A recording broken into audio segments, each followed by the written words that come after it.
what I'm working on is something entirely new for me. It is a short story collection in the format of a travel memoir. And the inspiration for it was a trip that I took to the Riviera and then other parts of France and Switzerland.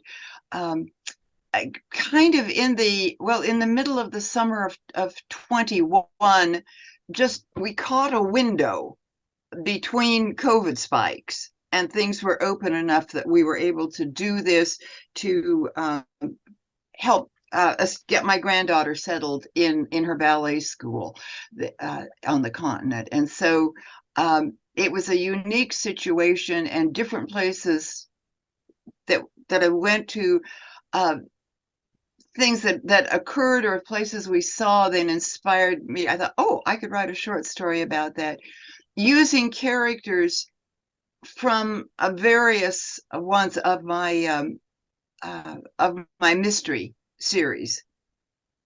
And I'm not a short story writer. I mean, my best known book is Glastonbury, which is about 800 pages long. So this this is something really a new challenge for me. So each chapter has, oh, I don't know, 3 or 4 pages of beginning of the scene of where we are, uh, it's in first person about the trip, and particularly focusing on the history of other writers in that area. And then I slip into the short story. So I'm going to read one of the short stories. It's set we were in Villefranche-sur-Mer, on the Riviera, a little tiny village actually, but was very rich in literary history. And I've been talking about the other authors that were there, and then we go out to a villa, and that's where my short story is set. We chose the Villa Ephrussi de Rothschild nearer the beginning of the Cape. Just outside the village, the Boulevard Napoleon III circles around the wide blue bay to the great green lozenge of Cap Ferret. In reality, a peninsula, but the French call it presque une île, almost an island. Once across the connecting narrow neck of land, the former goat track Coombe roadway winds steeply up. The ascent is supposedly best achieved on foot. Ted Jones recounts that Frederick Nietzsche, a frequent visitor, made the trek many times, walking all the way from his home in Nice. Indeed, on her first visit, Kelly and her husband had walked to the villa, but I am thankful she chose to hire a taxi for our excursion today. Les Garçons Fantômes, the Ghost Boy. The taxi stopped on the gravel driveway before the pink and white confection of Villa Ephrussi, and Elizabeth clapped on her wide-brimmed straw hat as she scrambled out into the bright sunshine, while Richard paid their driver. The scene was stunning every direction she looked, with gardens extending every way from the chateau and glimpses of the Mediterranean beyond their mountain perch. Oh, Richard, this is... Her voice trailed off. Richard had already crunched past her toward the entrance to the villa. She sighed and followed. The rooms, filled with antique furniture and art treasures, followed one another in a square around the central patio of Verona marble, where Beatrice Euphrasie de Rothschild had welcomed her guests. Each room was a mini museum of elegance. Their fellow tourists followed the same path, exclaiming over each new display of 18th century opulence in rooms designed for luxurious entertainments. The grand salon, with tables for the games Beatrice loved to play. The small salon, designed for after-dinner conversation. Regardless of the grandeur around her, though, part of Elizabeth's mind held back. Should they have come on this trip? It had seemed such a good idea when they planned it a few months ago. Time away together from Richard's responsibility at the school, a chance for her to do some research for her articles on literary figures. Somehow it didn't seem to be working out. Richard strode up the staircase to the first floor, and Elizabeth followed. Here were the rooms for the Baroness's guests. Elizabeth paused at the blue bedroom, admiring the delicate scrollwork of the panels adorning the walls. She smiled at the tiny porcelain bird set amid the flowers of the Meissen chandelier. Elizabeth's guide sheet told her that Beatrice had placed it there with her own hands. She pointed out to Richard, "Isn't it charming that she took such personal interest herself?" He said, and moved on to the tapestry room. Elizabeth followed, but her mind was not on the priceless Gobelins depicting romantic scenes by Boucher. Richard's curtness still stung. How long had he been like that? What had happened to the closeness, the sense of teamwork they had always shared? What had happened to him? Where had the twinkle in his eye gone? His playfulness, even? The beauty began to blur in Elizabeth's mind by the time they descended to the apartments of Beatrice, surely fit for Marie Antoinette herself. Bedroom, dressing room, bathroom, secretary, tables, settees. It was in the boudoir that Elizabeth focused on two small pieces of furniture set apart from all the rest. A pair of elegant, child-sized chairs. She gazed at them in silence for some time. Were they just interesting objets d'art the Baroness picked up on a whim somewhere in her world travels? Their central placement in her own personal space, though, seemed to say otherwise. Had she purchased them after her marriage for the home she and Morris maintained in Monte Carlo? The square-shaped one for a son she hoped to have? The one with rounded back and curving arms for a longed-for daughter? Elizabeth scanned the brochure she held, making quick calculations.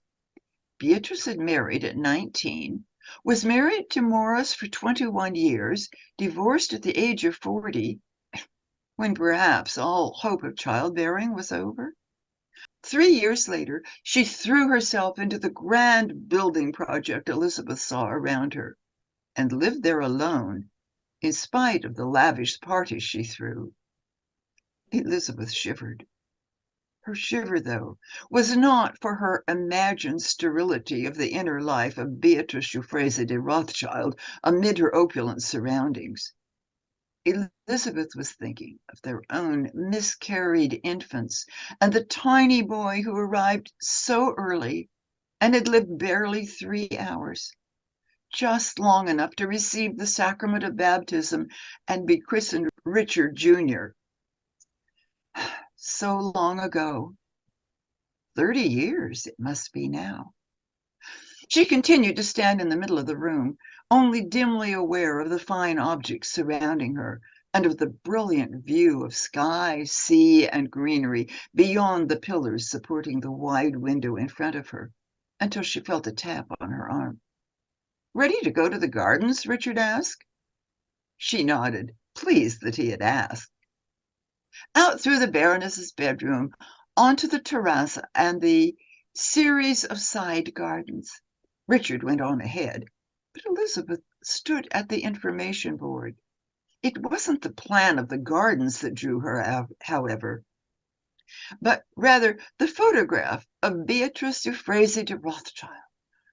Having just seen the lavish elegance of the woman's life, Elizabeth was struck by the look of childlike innocence on her face, the tiny hint of a smile, surely a rival for the Mona Lisa, the round smoothness of her cheek, the clear brow cleared of hair held back by a plain band.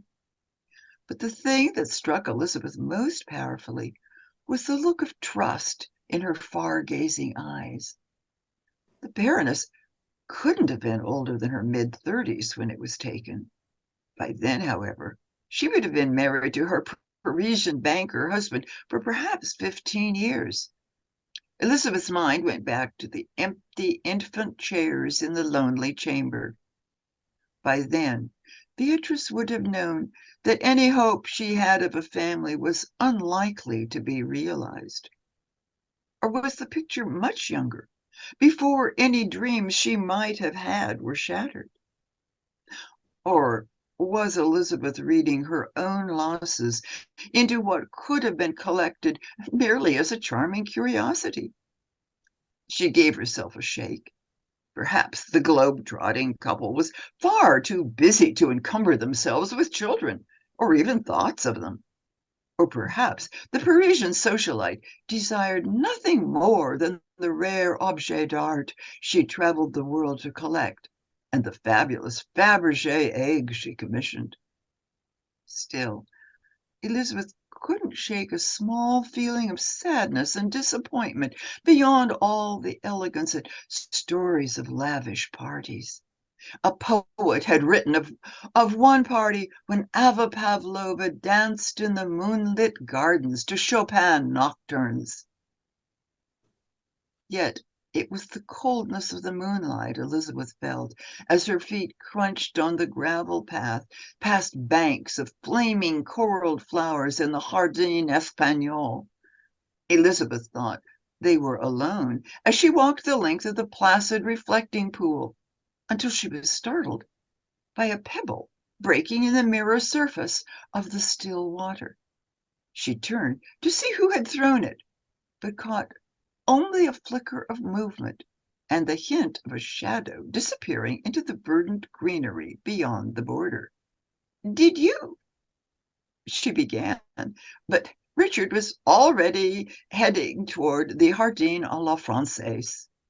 They were just about to emerge into the formal elegance of the French garden, with its repetitive borders of pink roses outlining each formal bed around the myriad fountains, when Elizabeth stopped to gaze up at an enormous urn surrounded by banks of delicate flowers. A trill of laughter made her turn, but there was no one there. Had she merely heard the splashing of the fountains playing in rhythmic patterns the length of the garden? She hurried forward, as Richard had already covered almost the length of the long garden, and was about to ascend the stairway to the small domed temple of love that overlooked the French garden.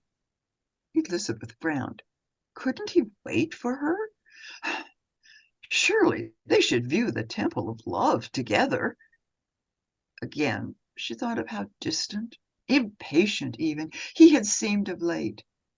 So unlike him. She had hoped these days on the Riviera would help them find their old closeness. She sighed.